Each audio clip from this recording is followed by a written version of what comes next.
children being asked to design, but those designs weren't becoming a reality, and they weren't getting to have a say in what they were being asked to design. So they were just one isolated piece in a puzzle. And we thought, could we join up those three dots of children understand their lives best, what they like to do, what they need, what they've already got but what they haven't got. So why are we not asking them to be involved in the brief? And at the same time, why are those amazing ideas they come up with being just put in a filing cabinet? They might get a certificate saying, well done, you designed something, but they're never seeing it actually impact their world. And I think that's what we wanted to test. MATT+FIONA is a kind of education organisation which supports and trusts young people to design and, where possible, build their own spaces and places.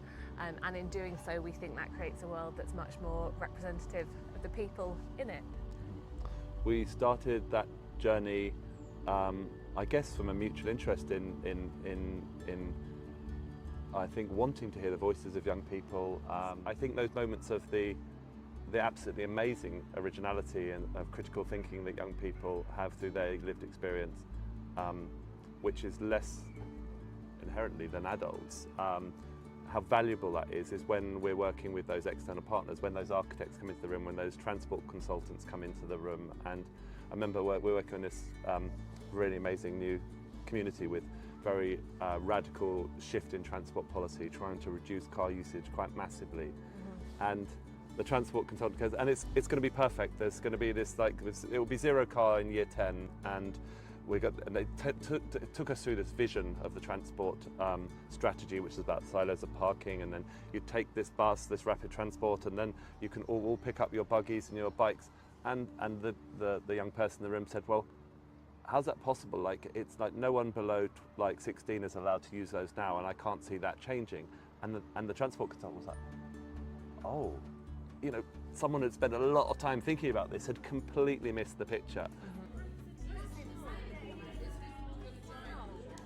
We know that a space that is child-friendly is human-friendly, and I think as a society as a whole, and looking into the future, it would be wonderful to see us get to a point where we don't see child-friendly as something that can be ring-fenced in a very literal sense, like a playground with a very much a barrier around it, but rather you see ideas for making spaces child-friendly coming from children and young people, feeding into all parts of how we design spaces for communities, because a child-friendly community is a human-friendly one.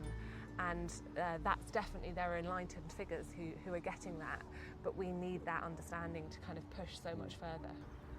It's asking those questions before any moves have been made, if you like, and that takes a degree of change of way of thinking from the people who are responsible for commissioning work and for changing places.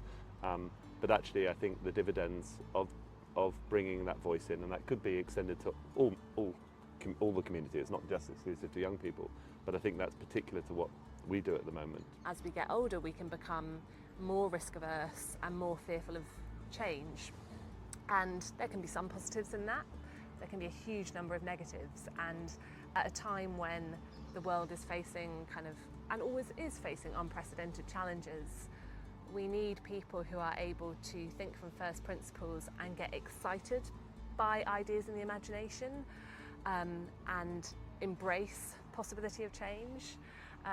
And children and young people's perspective is often exactly that they're much happier sat in that place thinking about alternatives, and when an alternative is presented, much more likely to say yes, rather than some adult mindsets that can just see all the negatives or all the problems, and that come from past experience. But I think that's where kind of intergenerational working becomes so important, that of course experience is invaluable, but so is actually the naivety of imagination and positivity and belief that positive change can happen.